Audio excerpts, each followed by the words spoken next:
Hello বন্ধুরা, আজ আমরা ব্যাখ্যা করব ২০২৪ সালের অন্যতম প্রতীক্ষিত সিনেমা কাঙ্গুয়া নিয়ে। কাঙ্গুয়া শব্দের অর্থ হচ্ছে সেই ব্যক্তি যার কাছে আগুনের শক্তি রয়েছে। এই সিনেমাতে সূর্যাকে আমরা কাঙ্গুয়া চরিত্রে দেখতে পাবো, আর ভিলেন হিসেবে দেখতে পারবো এনিমেল সিনেমার হার্টথ্রব ভিলেন ববি দেওয়ালকে। তো বন্ধুরা, সময় নষ্ট না করে সিনেমার গল্প শুরু করা যাক। আর যারা আমাদের চ্যানেলে নতুন, সাবস্ক্রাইব করতে ভুলবেন না।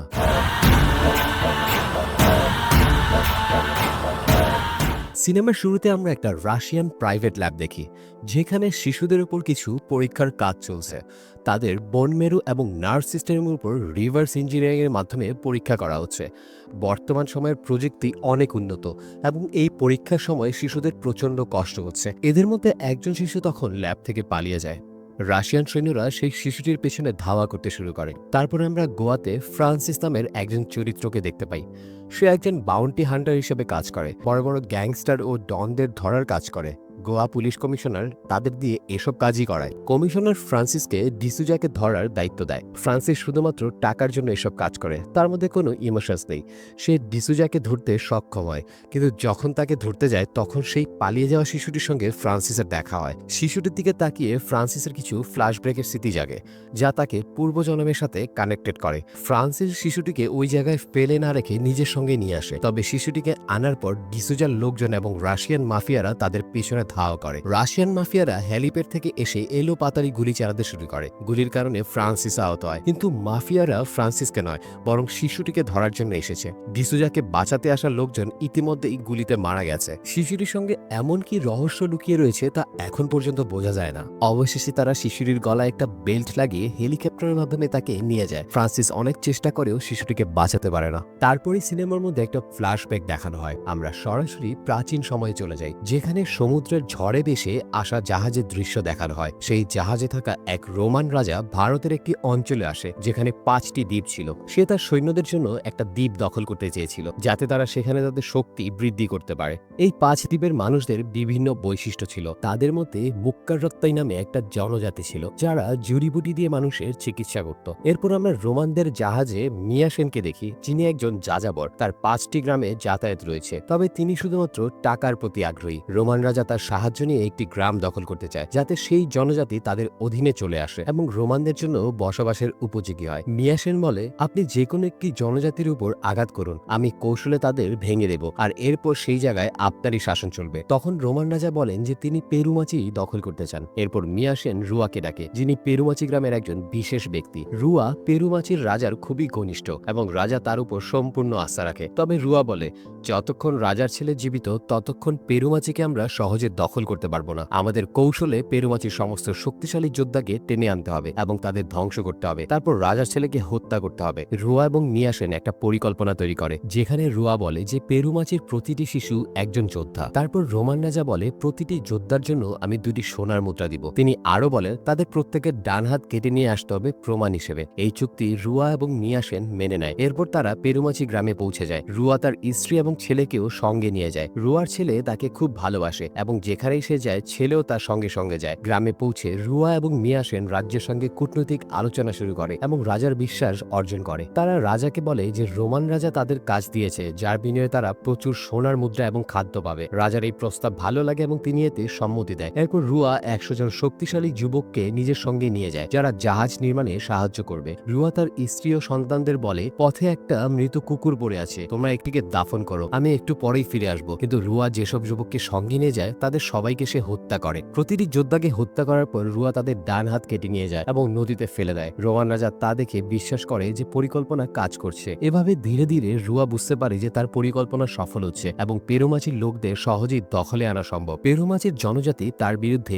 মাথা নত করতে শুরু করে। এরপর রুয়া দ্বিতীয়বার 100 জন যুবককে নিয়ে যায়, কিন্তু এবারও তাদের হত্যা করে এবং প্রত্যেকের ডান হাত কেটে রোমান রাজার কাছে পাঠায়। প্রত্যেক যোদ্ধার জন্য সে 2টি সোনার মুদ্রা পায়। রুয়া আবার রাজার কাছে যায় এবং বলে, আরো জাহাজ এবং শক্তিশালী জাহাজ তৈরি করতে আরো 100 জন দরকার। রাজা আবারও সম্মতি দেয় এবং রুয়া তাদের নিয়ে যায়। তবে এবার যখন যুবকদের হত্যা করতে নিয়ে যায় তখন একজন চিৎকার করে বলে কেউ যাতে আর না যায়। সেই যুবক তার কাটা হাত দেখিয়ে বলে যে সে প্রথমবারের 100 জনের একজন ছিল যে পালিয়ে বেঁচে গিয়েছিল। সে নিজেই তার হাত কেটে রুয়াকে দিয়েছিল প্রমাণ হিসেবে। যুবকটি রাজার কাছে পালিয়ে গিয়ে পুরো ঘটনা জানায়। এরপর জানার পর রুয়া আতঙ্কিত হয়ে পড়ে। ধীরে ধীরে জঙ্গলে একটা নাম প্রতিধ্বনি হতে শুরু করে, কাঙ্গুয়া, যে আসলে রাজার ছেলে। রোমান সেনারা আবারও গ্রামে আক্রমণ করার জন্য এগিয়ে আসে। রুয়ার লোকেরাও তাদের সঙ্গে যোগ দেয়। ঠিক তখনই কাঙ্গুয়া প্রবেশ করে। কাঙ্গুয়া চরিত্রে মেগা স্টার সুরিয়ার প্রবেশ দৃশ্য অত্যন্ত অসাধারণ ছিল। কাঙ্গুয়া এমন একজন যোদ্ধা যিনি এতটাই শক্তিশালী এবং ভয়ঙ্কর যে কেউ তাকে পরাজিত করতে পারেনি। কাঙ্গুয়া তার প্রচন্ড শক্তি দিয়ে একে একে শত্রুদের পরাস্ত করে। কাঙ্গুয়া রুয়ার হাত কেটে দেয় এবং তাকে জীবিত রেখে গ্রামে নিয়ে আসে। রুয়ার স্ত্রী এবং সন্তান কিছুই জানত না যে রুয়া এত বড় অপরাধ করেছে। রুয়ার সন্তান তার বাবার এই অবস্থা দেখে কাঁদতে থাকে এবং তার স্ত্রী কাঙ্গুয়ার কাছে মিনতি করতে থাকে। রুয়ার স্ত্রী কাঙ্গুয়ার কাছে অনুরোধ করে তার স্বামীকে ছেড়ে দেওয়ার জন্য। তবে কাঙ্গুয়া বলে যে অপরাধ সে করেছে তার কোনো ক্ষমা হতে পারে না। 100 যোদ্ধার মৃত্যু হয়েছে, এর শাস্তি শুধুই মৃত্যু। গ্রামবাসী এবং রাজাও চায় যে রুয়া, তার স্ত্রী এবং সন্তান সবাইকে শাস্তি দেওয়া হোক। তাদের মধ্যে লোভ স্বামীর মধ্যে থাকলে তা স্ত্রীর মধ্যেও থাকতে পারে, এমনকি সন্তানের মধ্যেও। তবে কাঙ্গুয়া তাদের এই প্রস্তাবে রাজি হয় না এবং সিদ্ধান্ত নেয় তাদের অন্যভাবে বিচার করা হবে। কাঙ্গুয়া সবাইকে বোঝানোর চেষ্টা করে যে লোভ প্রজন্ম থেকে প্রজন্মে বাড়ে না, আমাদের শুধুমাত্র অপরাধীকে শাস্তি দেওয়া উচিত। কিন্তু কেউ এই কথা মানতে চায় না। তখন রুয়ার স্ত্রী তার সামনে এসে কাঙ্গুয়ার কাছে একটা প্রতিজ্ঞা চায়। সে কাঙ্গুয়ার কাছে মিনতি করে বলে যে তার সন্তান যেন নিরাপদে থাকে। এরপর সে তার স্বামীর সঙ্গে আগুনে ঝাঁপ দেয়। রোয়ার সন্তান তার মা বাবাকে চোখের সামনে পুড়ে যেতে দেখে। যে বাবা তাকে এত ভালোবাসতো সেই বাবাকে সে চোখের সামনে আগুনে পুড়তে দেখে। তার মা তাকে সেই ব্যক্তির হাতে তুলে দেয় যে তার বাবাকে হত্যা করেছে। এই ঘটনার ফলে সেই ছেলের মনে কাঙ্গুয়ার প্রতি তীব্র ঘৃণা জন্মায়। সে প্রতিজ্ঞা করে যে কাঙ্গুয়াকে সে মৃত্যুর মুখে ঠেলে দেবে, কিন্তু সঠিক সময়ের জন্য সে অপেক্ষা করতে থাকে। অন্যদিকে কাঙ্গুয়া সেই ছেলেকে কেবলমাত্র একটা নিরীহ শিশু হিসেবে দেখে যে রোমান রাজা বা অন্য কারোর হাতে পড়তে চায় না। লড়াইয়ের শেষ মুহূর্তে কাঙ্গুয়া সবাইকে পরাস্ত করে হত্যা করে, কিন্তু মিয়াসান তখনও জীবিত থাকে এবং বলে যে কাঙ্গুয়া এবং পেরোনিচিকে পরাজিত করতে হলে তাদের আরতির সাহায্য নিতে হবে। আরতি হচ্ছে একটা ভয়ঙ্কর স্থান যা মৃত্যু থেকেও ভীতিকর। এটি একটি রক্তমাখা লাল মরুভূমি। এর রাজা নিজেই আরতি নামে পরিচিত এবং তার ভয়ঙ্কর চেহারা ও কঙ্কালের মতো পোশাক দেখে যে কেউ আতঙ্কিত হয়ে পড়বে। রোমান রাজা এবং মিয়াসান আরতির কাছে গিয়ে তাকে সোনার মুদ্রা এবং খাদ্যের লোভ দেখায় এবং একটি শর্ত দেয় যে কাঙ্গুয়া এবং পেরুমিচিকে পরাজিত করলে এই সবই তার হবে।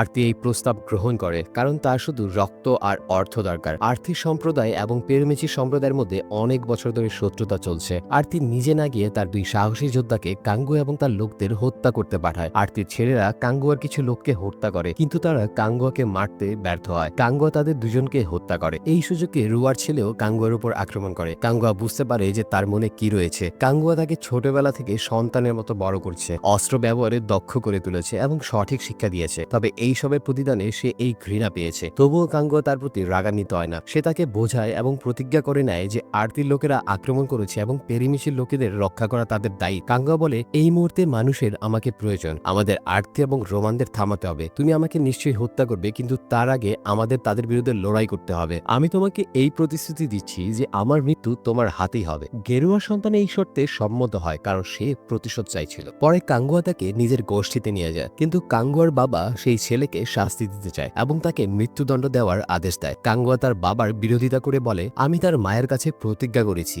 যে তার সন্তান নিরাপদে থাকবে। এরপর তার বাবা এবং গোষ্ঠীর লোকেরা সিদ্ধান্ত নেয় তাকে মৃত্যুদণ্ড নয়, বরং একা কালো জঙ্গলে ছেড়ে দেওয়া হবে। জঙ্গলে বেঁচে থাকলে সে বাঁচবে, না হলে প্রকৃতিই তার শাস্তি দেবে। কাঙ্গুয়া এই সিদ্ধান্তে নিজেকেও দোষী মনে করে এবং বলে, যদি তাকে জঙ্গলে যেতে হয় তবে আমিও যাব। সে ছেলেটির সঙ্গে জঙ্গলে যায়। অন্যদিকে আরতির 2 সন্তান নিহত হওয়ায় সে ক্ষুব্ধ হয়ে ওঠে। আরতির গোষ্ঠীতে একটি রীতি ছিল যে নিহতদের মুক্তি পেতে হলে শকুন তাদের দেহ ভক্ষণ করবে, কিন্তু শকুন আরতির সন্তানদের দেহ ছুঁয়েও দেখেনি। রোমানরা এসে বলে, তোমার কাঙ্গুয়াকে হত্যা করতে ব্যর্থ হয়েছে, আমাদের সোনার মুদ্রা ফেরত দাও। রোমানদের এই কথায় আরতি এতটাই রাগান্বিত হয় যে সে রোমানদেরই হত্যা করে এবং বলে, আমার একমাত্র লক্ষ্য এখন কাঙ্গুয়াকে ধ্বংস করা। অন্যদিকে কালো জঙ্গলে কাঙ্গুয়া এবং গেরুয়ার ছেলের মধ্যে দূরত্ব কমতে থাকে। কাঙ্গুয়া নিজেকে পুরোটা উৎসর্গ করে ছেলেটিকে রক্ষা করে। সেই ছেলেটি ধীরে ধীরে উপলব্ধি করতে পারে যে কাঙ্গুয়ার কোনো দোষ ছিল না, বরং গোষ্ঠীর মুরব্বীরাই ভুল করেছিল। এই কারণে কাঙ্গুয়া তাকে শাস্তি দিয়েছিল। সময়ের সঙ্গে ছেলেটি কাঙ্গুয়ার প্রতি নরম হতে শুরু করে। অন্যদিকে পেরুমিচির নারীরা